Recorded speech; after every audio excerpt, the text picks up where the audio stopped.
has an amazing array of accomplishments, a brilliant mind, an incredible business strategist, an operational expert. She spent the last 5 years investing and working in a private consulting project, super high demand in this space. And I'm just super honored and grateful to welcome Kayte Gentry. Thank you. Thank you, Eric, for inviting me. I'm happy to sort of be back in the world of consulting, if you will. 5 years project went great. We exceeded our goals, and it's on to bigger and better things. So thanks to you guys for taking time out of your day to experience this. I feel like I'm Justin's poster child. Erik once referred to me as the OG in real estate, and I know it's supposed to be original gangster, but I feel like it's just old girl. I've been around for a long time, probably 30 years almost in the business. But what Justin was talking about was me. That was me in 2006 to 2012, probably. I lost my marriage. I went bankrupt. I mean, I did all sorts of crazy stuff back then because I was doing exactly what Justin was talking about. My kids don't even remember me before they were maybe 6 or 7 years old because I was constantly working. Now, I suffer a little bit from ADHD, as I'm guessing a handful of you on this call. Anybody willing to admit whether you have it or know you have it or not?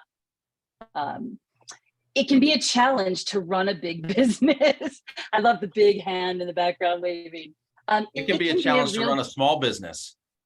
It can be a challenge to just or a growing business. function in life, really. So I found it super challenging. In 2006, I built a business in the distressed property market, short sale arena, right? And at one point in time, we had 85 short sale listings. We were closing, I don't know, 120, transactions a year. I had a full team of negotiators and buyers agents, and I had a coach. And my coach said to me, well, what are your numbers? And I said, well, what do you mean? Well, how much money are you making? How much money are you spending? What are your conversion rates?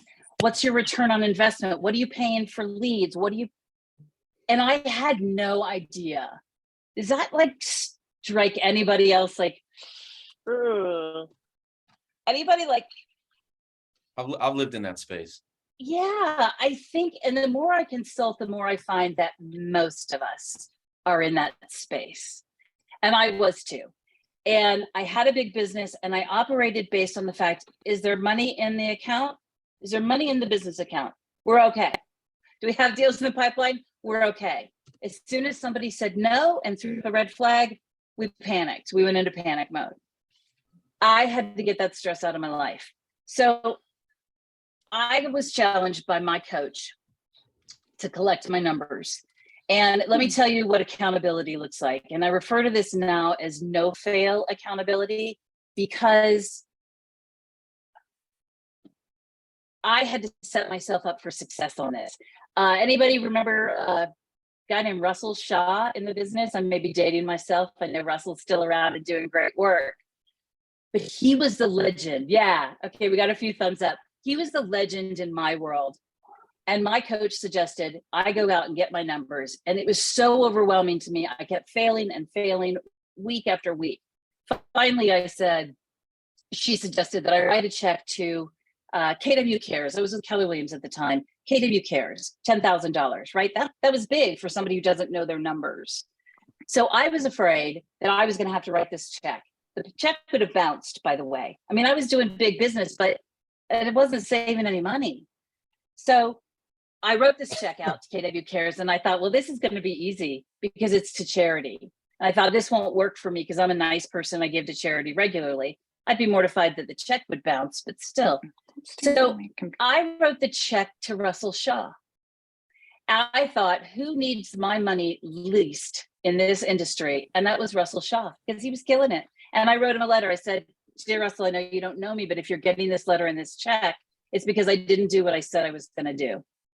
And I literally spent the next 3 weeks, I did nothing else. And I went out and got my numbers. And let me show you what those numbers look like. Host has disabled participant screen sharing. Eric, can you let me share a screen real quick? I will let you share the screen. You bet. There's a handful of numbers that you need to know. And let me tell you, it will make your decision-making easier. Justin was just talking about, like, what kind of business person are you? Are you running a business, or are you just a real estate agent? If you're just a real estate agent, then go be just a real estate agent, right? Don't worry about the big visions. Close your deals here and there and be like the rest of the world. But if you're really a business owner, you need a handful of numbers that you need. And I don't have to have it, Eric. It's not critical. There are a handful of numbers that you have to know, and you have to know them every day, every month. Great people have this as a dashboard. They have it systematized. You give me a thumbs up, we can share. There you go. Okay, so these are the numbers you have to know to be able to make decisions in your business, to be able to get the leverage that you need, right?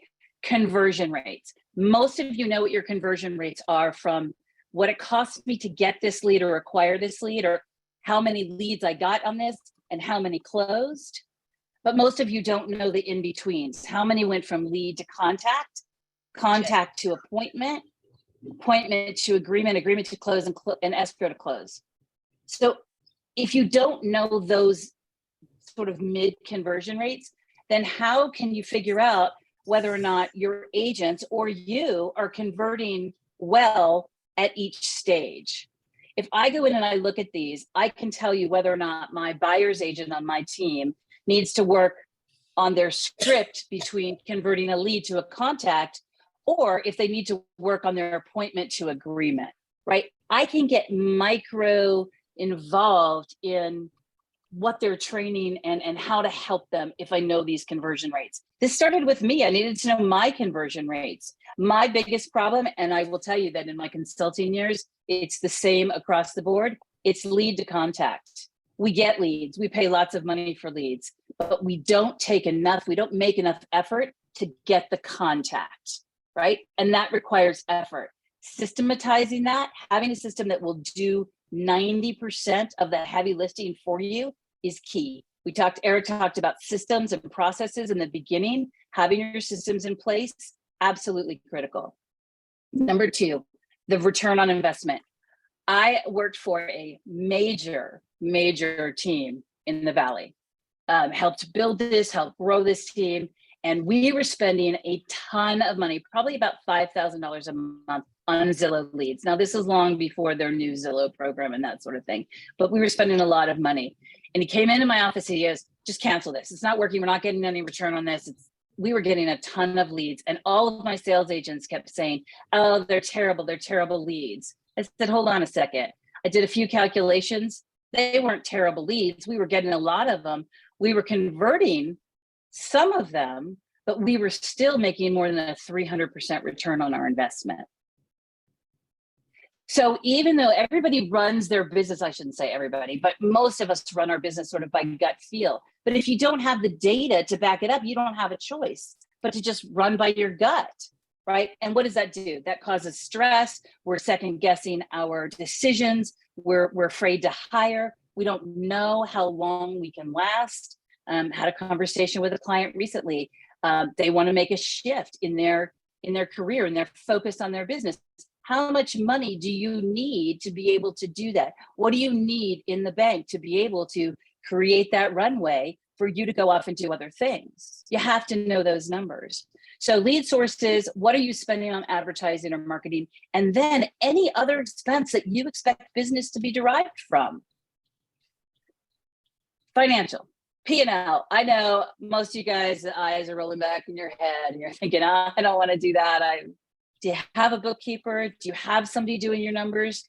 So here's my problem. When I ran my business, I came out of Virginia Tech with a double major in accounting and finance. I love nothing more than to sit with spreadsheets and do numbers and all of that kind of stuff. And I thought, well, I'll just do that. I'm good at it. I know how to do it, right?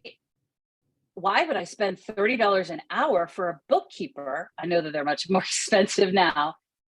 Why would I spend that money when I can just do it myself? Well, when you figure out what your time is worth, that decision becomes different. So to do that, you need all of your financial income, right? You need to know all of your sources of income. What are your variable expenses? So what changes when you do more business? You have more expenses for listing photos and maintenance and flyers and signs. That's all variable. And then you've got your fixed expenses, right? What are you paying monthly for your CRM? Your strategic alliances. What are you spending for your office if you have brick and mortar? And the most important is, what is your net profit? If your net profit is below 20%, you're not running a business, you're running a nonprofit. I mean, seriously, how many of you feel like you're running a nonprofit most days? I did. The highest I've seen in real estate, and these are in excess of $1 million GCI teams, is about 45% in net profit. It is so doable. It is so easily doable. And if you're a sole proprietor, you still should be close to 40% net profit. Do you know what that number is? Okay, this is the exercise. I do want some participation on this. We're gonna do, what is your time worth? There are a couple of people on the call that have done this exercise with me. I'm gonna come off of the screen share here because I do want some participation. So everybody wake up. I know numbers are boring, but we're gonna do an exercise that is going to help you immensely. So get out a piece of paper, pen, maybe even a calculator, some of you might need. And the first thing I want you to calculate is how many hours did you work in the last 12 months? So everything we talk about is going to be the next 12 months. How many hours did you work in the last 12 months? Easiest way to do that is, I probably worked 65 hours a week. I worked 48 weeks last year. Somebody type in that number. How many hours did you work? And I'm going to pick somebody.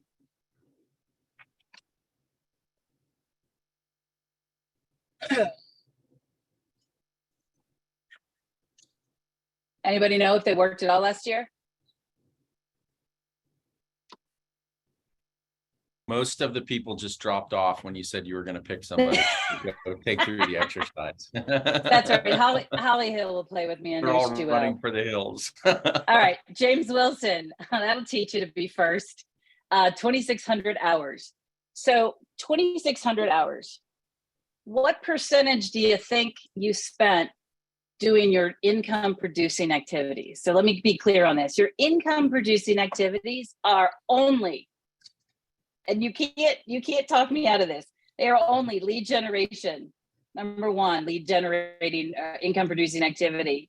Signing, negotiating, and closing contracts. And meeting with clients, prospective clients. Those three things, right? Those three things. What percentage of those 2,600 hours, and it doesn't have to be James, it can be anybody. What percentage of your time? Good, 10%. That's about what I would expect, and probably generous for most people.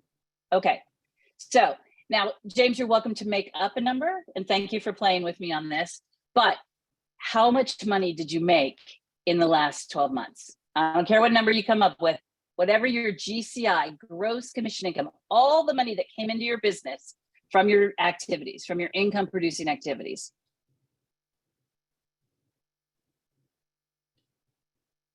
Okay, 125,000. So here's what I want you to do. Take your 125,000, divide it by 2,600 hours.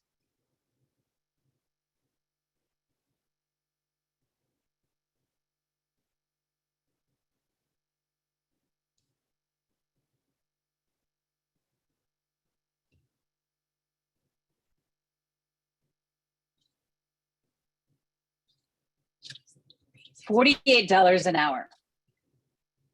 That's not bad. There are a lot of people in the world who would like to have that, right? $49 an hour for Erik. Awesome.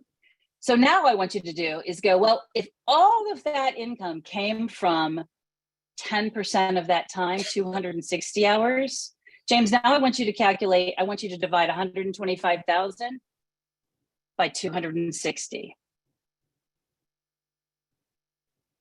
Now that's a different number, isn't it? $480 an hour. It makes hiring that $30 an hour bookkeeper, like that decision's now a no-brainer. So I do this exercise, and I will challenge you guys to do it. If you didn't do it along, with this conversation, I'm going to challenge you to do it, because when you know your time, what your time is worth, it's easier to make decisions. It's easier for you to go and make the decision to hire someone. $4 an hour for a virtual assistant. Oh my God, that's incredible, right? Even if you're only making $49 an hour right now, you'd much be rather making $480 or $490. When I did this, mine was $637 an hour. The first thing I did was pick up the phone, hire the bookkeeper, right? Then I started leveraging all the other stuff that wasn't worth my time so that I could spend more time doing what I'm greatest at, getting more business, negotiating contracts, right? This is the key to leverage. And you get fearful about getting leverage, just like Justin talked about. We're afraid to hire an assistant. We're afraid to leverage. There are so many scenarios in which you don't have to come out of pocket, right, with a big fat salary, and you can get rockstar talent, right? Here's the secret. Rockstar talent isn't attracted to money. They're attracted to opportunity. And if you have the opportunity for them and you get them onto your vision and their vision as well, that's right. That's the thing. That's the golden parachute, right? Knowing what your time is worth. It's absolutely critical. There are a couple of things that I would recommend. Get these systematized, right? Get this into a system. Every one of you, when I started saying knowing your numbers and P&L, most of you were like, oh God, I'm just going to go to the bathroom now. I'll go for the next speaker. It's only 20 minutes, right? But once you have this, you've got a system. And the systems today are so much better enabled for tracking your numbers, right? For having a dashboard that you can see every morning when you walk in, so you know exactly where you are. You wouldn't take a road trip without GPS. I mean, it's insane. I recently tried to take a road trip in my Tesla. And let me tell you, I have a really old Tesla, really old. It's got very short range.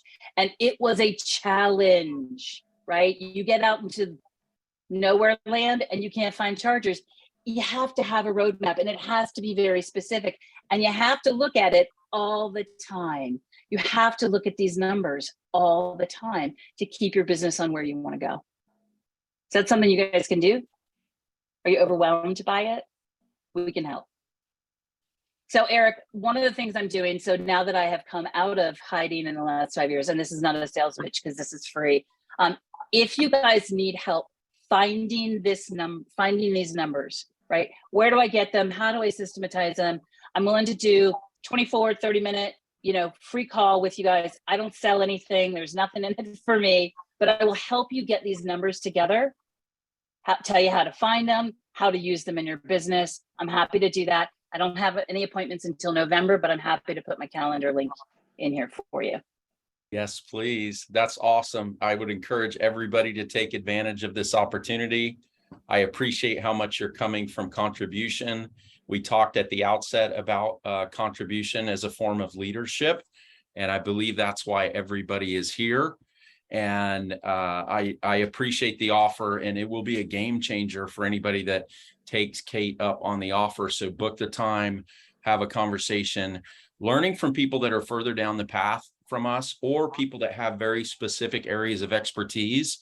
I have no desire, never have, never will in my entire lifetime to have a double major in anything related to accounting. I don't blame you. Especially from a prestigious school like Virginia, because I grew up there and I know that all dirt roads lead to Virginia Tech. At least that was the saying back in the day. I'm just teasing her. It's an incredible school. So take advantage of it is all I would say. The offer's there. There is Kayte's. I think that link will work. If it doesn't, message us. We'll get you in touch. We'll get you connected. I'm really excited to have you in our tribe, Kayte, and for some of the fun stuff that we're working on together. And I'm super, super grateful for your contribution today. So thank you. Can everybody give it's my pleasure. Standing O? Thank you. Awesome.